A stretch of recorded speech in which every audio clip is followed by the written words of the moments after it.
Peter, that's your fifth Six Nations title. How special was that moment walking up, collecting the trophy? Yeah, unbelievably special. There's three of us, but I think this was probably the most special. It's a tough week we put down as a group. St Andy on the way in here, it was a tough week, and it was probably one of the toughest days I put down nerves-wise beforehand.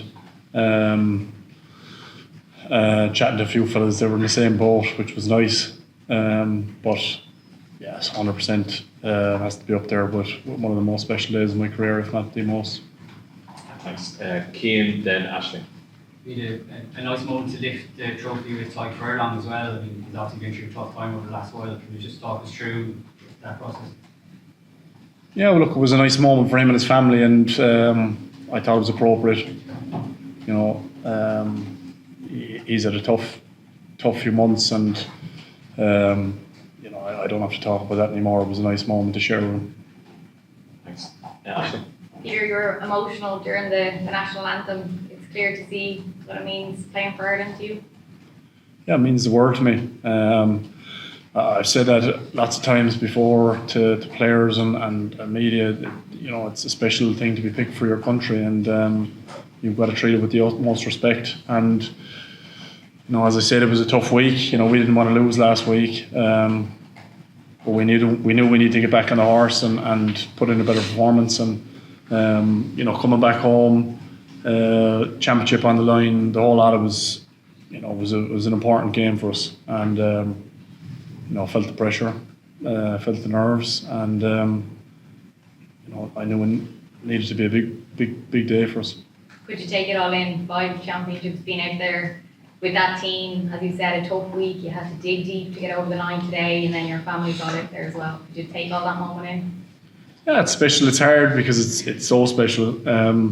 You know, you want it to last for hours, but you know, it's nice. I have to say, it's you know, it's a rare feeling. You know, I've talked to Willie Bennett, who's leaving us, and you know, he's been around for a long time, Ramasor, and you know, 35 years he spent with the Irish team, and you know, he said there was big chunks of that where we weren't competing for championships, and there was chunks of my career we were the same. You know, last games, you know, we're dead rubbers, and you know, to be in it, to be winning championships like that, it's not something we'd ever take for granted.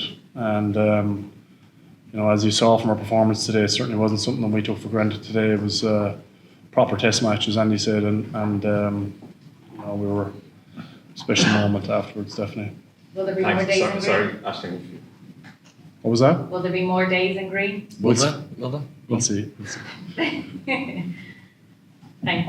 Okay, thanks, Steve. Peter, just to follow up on that, there's also been a lot of speculation about your future. What chances do you think that is your last game for Ireland today? I don't know. I need to go and talk to my wife and family and have a think about it. I won't be making any decisions over the next few days, but next week we'll have to have a chat. And no, I'm still loving it. You know, this part of it is the best feeling in the world, and that's the part you chase. But you know, you have to have a proper chat and be realistic. And you know, if it was my last one, you know, it wasn't a bad one to go on. You know, so I can hang the jersey in a good place if it was. But look, I'll have that weekend, or I'll have that chat next week. Ruth? Andy, I know some of the players said afterwards they're trying to convince Peter to play on. Are you trying to convince him to play on?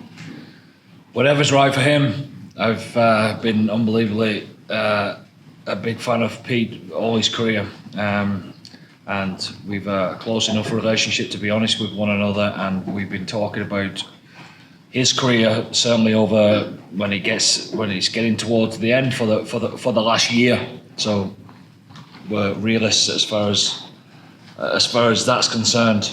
I've no doubt we'll chew the fat on all that over the next coming days. Okay, just the last question in this section from Stephen. Andy, a lot of the players we've spoken to already are already talking about there is more to come and better to come from this group of players. What are your thoughts on that? I sure hope so.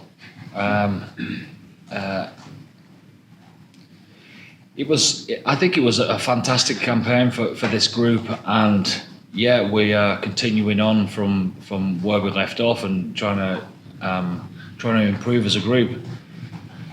But we all know that things change year on year as far as personnel's concerned, and injuries and whatnot, and staff leaving, staff coming in, new staff, etc. But I reckon the loss last week will be the best thing for us as a group, because some of these lads, subconsciously now, not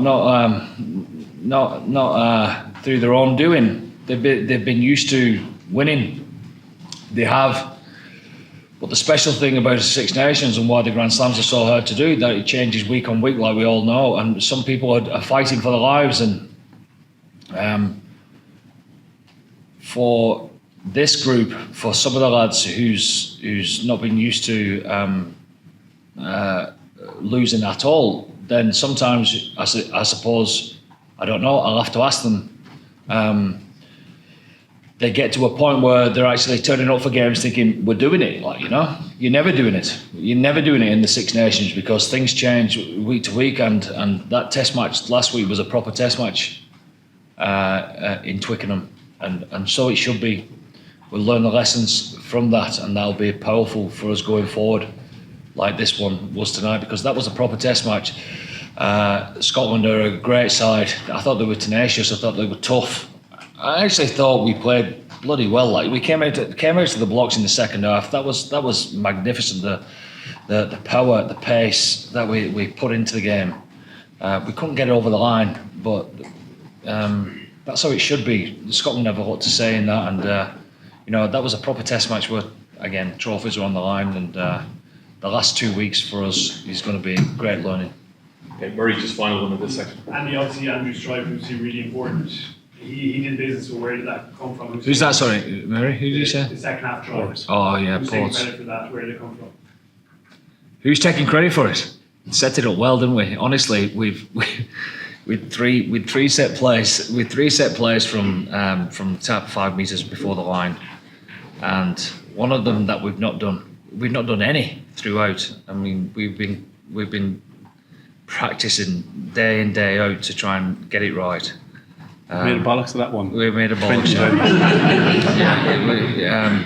Like literally, we made a bollocks of it yesterday in the captain's room, didn't we? Yeah. Here. But we set it up nicely, because the first one was direct.